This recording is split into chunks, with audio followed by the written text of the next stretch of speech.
Pemain naturalisasi timnas Indonesia Dean James akhirnya telah kembali membela klubnya Go Ahead Eagles usai menjalani masa pemulihan cedera selama 1 bulan.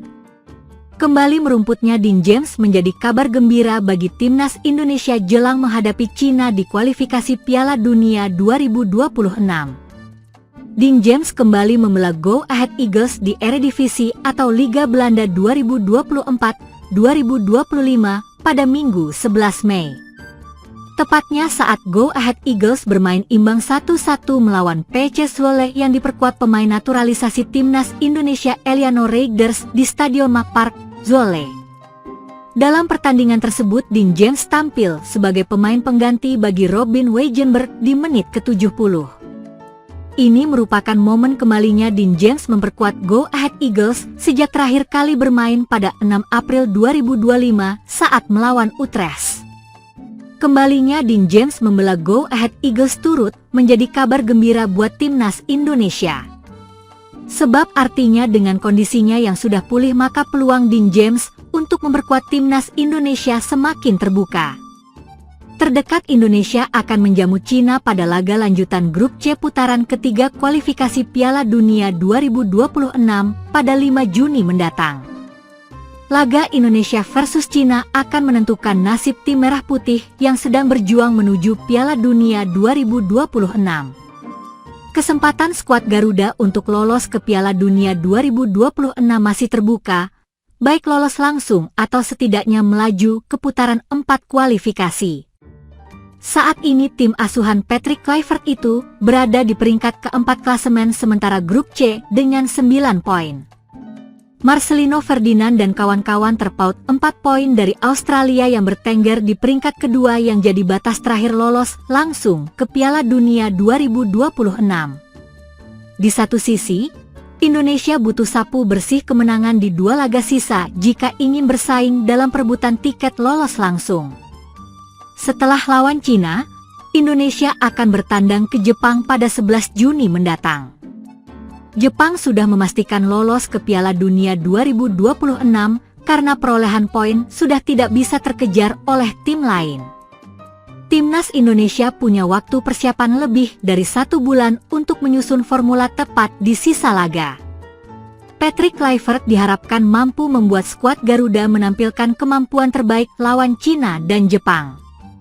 Terdekat Indonesia akan menjamu Cina pada laga lanjutan grup C putaran ketiga kualifikasi Piala Dunia 2026 pada 5 Juni mendatang. Laga Indonesia versus Cina akan menentukan nasib tim merah putih yang sedang berjuang menuju Piala Dunia 2026. Kesempatan skuad Garuda untuk lolos ke Piala Dunia 2026 masih terbuka, baik lolos langsung atau setidaknya melaju ke putaran 4 kualifikasi.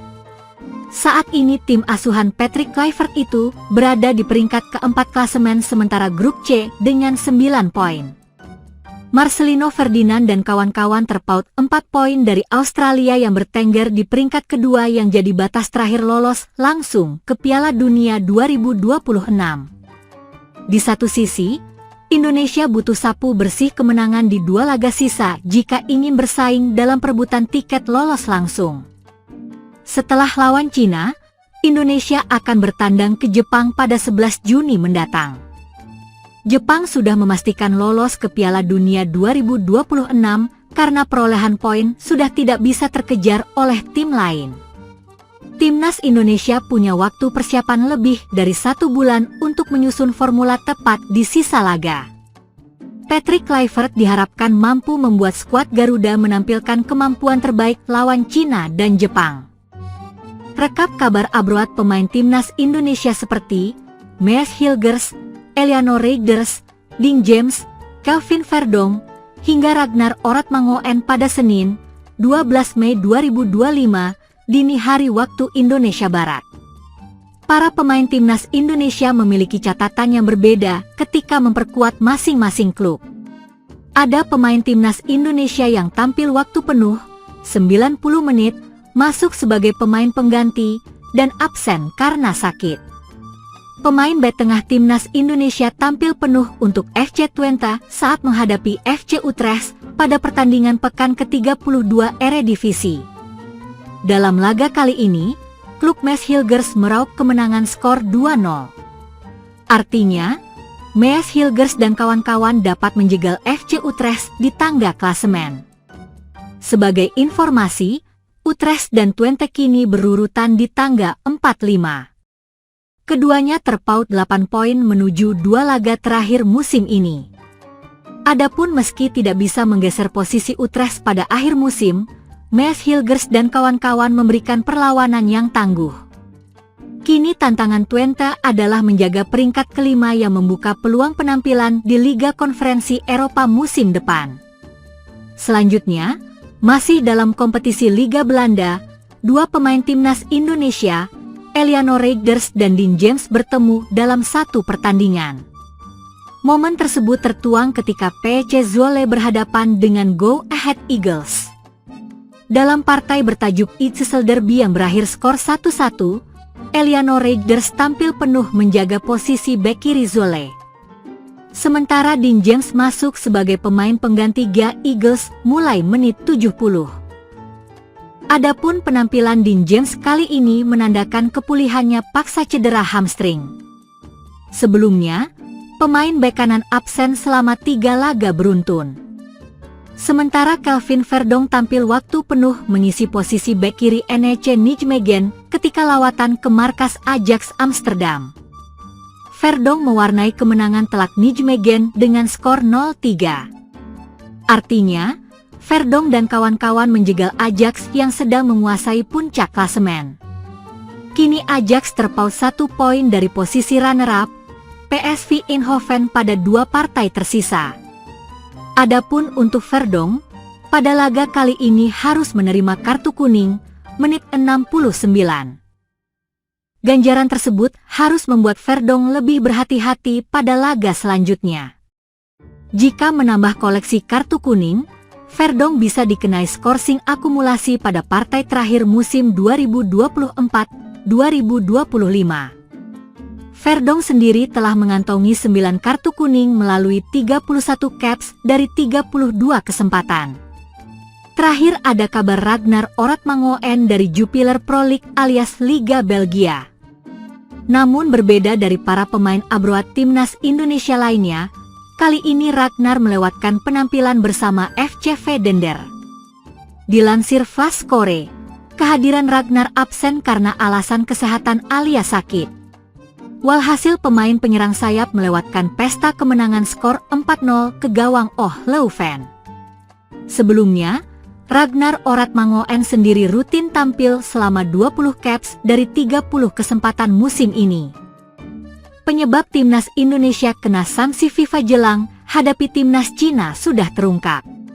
Seberapa besar kerugian yang harus dialami skuad Garuda? Sanksi tersebut diumumkan PSSI via situs resminya pada Minggu 11 Mei 2025. Anggota Komite Eksekutif, Exco PSSI, Arya Sinulinga menuturkan, ada 2 hukuman yang dijatuhkan FIFA kepada Indonesia. 1. Diskriminasi. Timnas Indonesia versus Timnas Bahrain. Foto, Okezone, Aldi Chandra. Timnas Indonesia versus Timnas Bahrain. Foto, Okezone, Aldi Chandra. FIFA telah mengirimkan surat resmi kepada PSSI yang merujuk pada referensi FDD 2338 tentang pasal 18 terkait diskriminasi.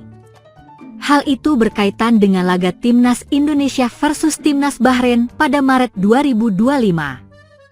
Menurut FIFA, supporter Timnas Indonesia menunjukkan perilaku diskriminatif pada laga matchday 8 kualifikasi Piala Dunia 2026 zona Asia di Stadion Utama Gelora Bung Karno, SUGBK, Jakarta, 25 Maret 2025. Aksi itu dilakukan di Tribun Utara dan Selatan. Sekira 200 supporter tuan rumah didakwa meneriakkan slogan xenofobia yang ditujukan kepada Timnas Bahrain. Hal tersebut dinilai melanggar prinsip kesetaraan FIFA. Sebagai akibatnya, FIFA menjatuhkan 2 sanksi kepada PSSI. Pertama, denda hampir 400 juta rupiah. Kedua, pembatasan penonton sebesar 15% dari total kapasitas stadion, terutama di tribun belakang gawang, yaitu tribun utara dan selatan. 2. Tribun ditutup. Sanksi kedua jelas merugikan buat timnas Indonesia jelang menghadapi Cina. Sebab, tribun utara dan selatan SUGBK rencananya ditutup pada Kamis 5 Juni 2025. Kami harus memberikan plan kepada FIFA soal rencana tempat duduk 10 hari sebelum pertandingan, ucap Arya, dikutip dari pernyataan resminya. Dengan begitu, timnas Indonesia tidak akan mendapat dukungan penuh dari supporter bila kedua sektor itu ditutup. Apalagi, tribun belakang gawang kerap dihuni supporter garis keras dari tim merah putih. Itulah penyebab timnas Indonesia kena sanksi FIFA jelang hadapi timnas Cina. Semoga informasi ini jadi pembelajaran buat pembaca sekalian.